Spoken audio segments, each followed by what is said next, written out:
Bonjour mes bien-aimés dans le Seigneur.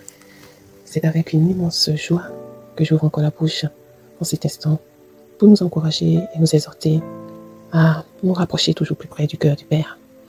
Oui, Saint-Esprit, merci. Parce que c'est toi qui révèles les choses cachées. Saint-Esprit, merci.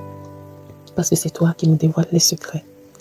Même quand nous lisons cette lettre écrite noir sur blanc, c'est toi qui viens dévoiler et nous communique la pensée, l'esprit qui est derrière la lettre. Nous voulons recevoir encore la pensée de Dieu pour nous attirer encore plus à lui. Fais ton œuvre en chacun. Que ma bouche soit comme ta bouche. Communique-nous alors que je parle. Révèle encore la pensée de Dieu dans le cœur de chaque personne qui écoutera cet enregistrement. Le désir de mon cœur, Saint-Esprit, tu le sais, c'est que nous parvenions à la statue parfaite de Christ. C'est le modèle que nous voulons suivre. Saint-Esprit, tu es le Paraclétos. Merci de prendre contrôle de ce moment. Au nom de Jésus. Amen. Bien-aimés dans le Seigneur, je voudrais nous partager une petite pensée rapide. Nous allons parcourir quelques écritures, mais brièvement, j'ai la pensée que, et vous le savez, que notre Dieu est un Dieu qui se révèle. Comme on l'a vu la dernière fois, Dieu se révèle et cela nous pousse à l'adorer. Et plus nous l'adorons, et plus il se révèle. Notre Dieu se révèle aussi à travers les Écritures. Et pour nous inciter à cela, vraiment, je voulais que nous ne soyons pas des personnes qui parlent simplement de Dieu. Parce que notre Dieu est le seul Dieu qui s'expérimente, vraiment, qui se vit. En fait, il est vivant. Il n'est pas comme les idoles. Il est vraiment vivant, notre Dieu. Nous voyons dans la Bible l'Éternel qui dit à Osée, « Mon peuple est détruit. Mon peuple périt parce qu'il lui manque la connaissance. » Il lui manque la connaissance. Et il demande, toujours dans Osée, cette fois-ci Osée 6, Osée dit, mais connaissons et cherchons à connaître l'Éternel. Tu vois, non seulement nous le connaissons, mais nous devons chercher, poursuivre encore la connaissance de Dieu. Pourquoi? Parce que il veut se révéler justement. Il veut nous affermir dans sa connaissance. Regardez, Jésus dit une chose. Il dit aux Juifs qui ont cru en lui, si vous gardez mes paroles, vous êtes réellement mes disciples. Alors, vous connaîtrez la vérité. Et la vérité vous affranchira ou vous rendra libre. Ils sont tout de suite montés sur le grand chevaux. Mais de quoi est-ce que tu parles? Nous n'avons jamais été des esclaves. Comment peux-tu dire que nous deviendrons libres? Nous sommes des enfants d'Abraham. Nous n'avons jamais été esclaves de qui que ce soit. Et Jésus continue à leur expliquer dans la suite des versets. Et nous voyons que ce dont il parlait, c'est la vraie liberté qui se trouve en Dieu, au fait, dans la connaissance de Dieu, dans la connaissance de qui Dieu est. Dans cette connaissance, finalement, c'est qui nous sommes réellement, au fait. C'est à cela qui veut nous amener. C'est-à-dire que celui qui connaît Dieu, finalement, découvre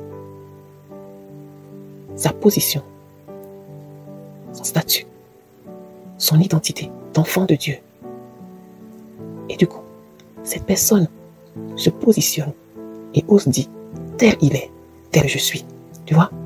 Comme Jésus, il dit, je ne fais rien de moi-même, mais je ne fais que ce que je vois le Père faire.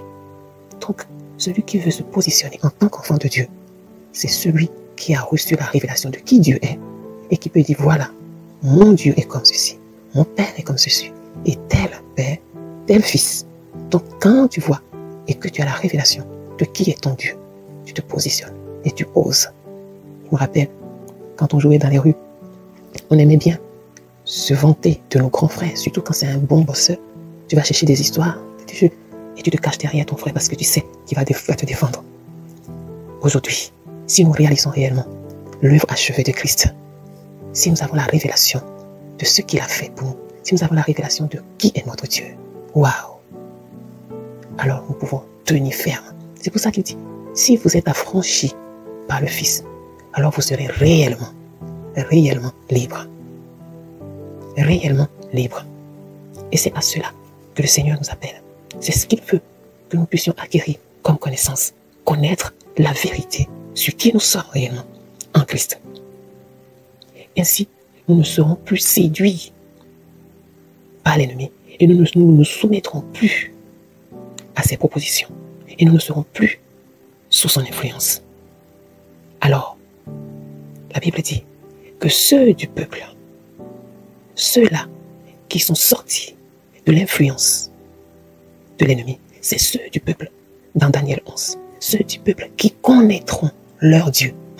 Pas le Dieu du voisin, pas le Dieu du pasteur, pas le Dieu de ton père, mais il faut que Dieu soit ton Dieu.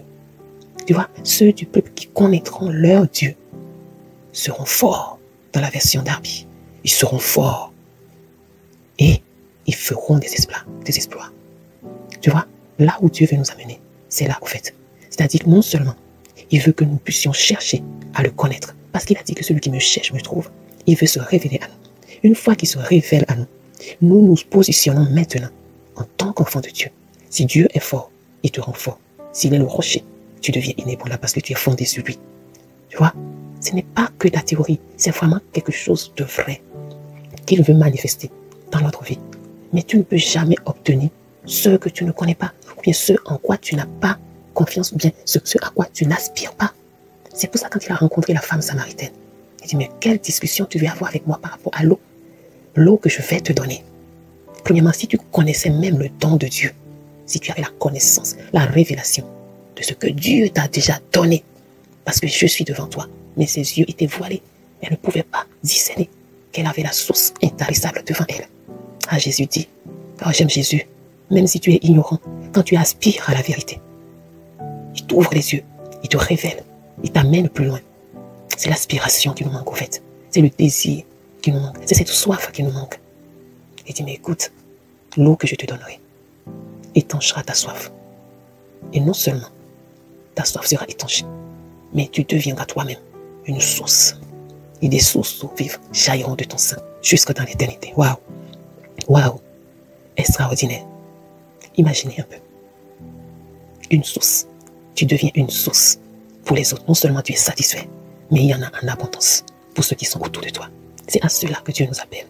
C'est ce qu'il attend à faire de nous. Il veut que nous devenions les sources. Et vraiment, je veux nous encourager à vraiment aspirer à connaître davantage qui est notre Papa d'amour. À connaître davantage qui est notre Dieu. Afin que dans ces temps de la fin, nous devenions vraiment des piliers, des colonnes, l'appui de la vérité. Quand on nous voit, on voit Dieu. Quand les gens cherchent la sagesse, ils nous trouvent. Ils trouvent en nous la sagesse de Dieu. Une réponse à leurs questions. S'ils demandent où est Dieu, où sont les enfants de Dieu aujourd'hui, qu'ils trouvent en nous.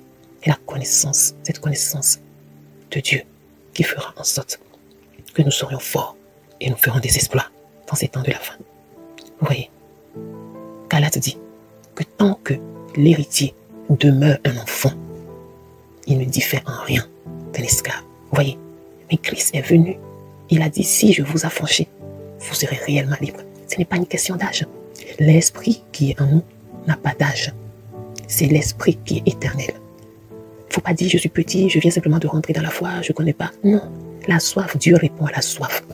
Même si tu viens de te convertir il y a 2 jours, c'est à ta soif qu'il répond. Plus tu vas ouvrir ton cœur, plus il va déverser. Plus les paradigmes des faux enseignements, des paradigmes des faux raisonnements, des fausses pensées, d'une fausse foi aussi tombera. Et la source d'eau vive remplira ton cœur. Et tu deviendras une source pour les autres. Mes bien-aimés, je nous invite à rentrer dans notre héritage en Christ. Possédons notre héritage en Christ. Ce n'est pas rien d'être enfant de Dieu. C'est plus que tout. C'est ce qu'il y a de plus grand. Jésus-Christ a payé de sa vie pour que toi et moi, nous devenions enfants de Dieu. Nous sommes nés non pas de la volonté de l'homme, ni de la volonté de la chair, ni de la volonté du sang. Mais c'est Dieu qui nous a fait naître en lui. Il a fait de nous ses enfants. Nous sommes des héritiers du roi des rois. Vraiment, marchons la tête haute et prônons réellement les valeurs du ciel. Que le Père soit fier quand il nous voit marcher. Mais quand on ne connaît pas son Père, comment est-ce qu'on peut l'imiter? Nous avons besoin de le connaître pour pouvoir imiter notre Père. De la même manière que Jésus a marché sur la terre, il a imité ce que le Père faisait au ciel. Il était aligné. Le Saint-Esprit est là. Il est le Paraclétos qui nous aligne. Il nous aligne à Christ. Il nous communique les valeurs du ciel. Il produit en nous le fruit de l'esprit. Et c'est à nous de les porter. C'est lui qui produit. Maintenant, il faut que nous puissions les porter pour glorifier le Père. Mes bien-aimés, Papa nous attend. Il attend de nous. Il attend de se glorifier en nous. Vous vous rendez compte? C'est le Dieu de gloire. Mais personne ne verra sa gloire si ses enfants ne manifestent pas cette gloire-là. Alors c'est plus son souci, plus que le tien, plus que le mien, de se glorifier. Il n'attend que ça. Si nous nous disposons, si nous cherchons réellement à imiter notre Père, à le connaître davantage, il se révèle. Il se révèle. Et il se révélera encore. Que son nom soit glorifié dans nos vies.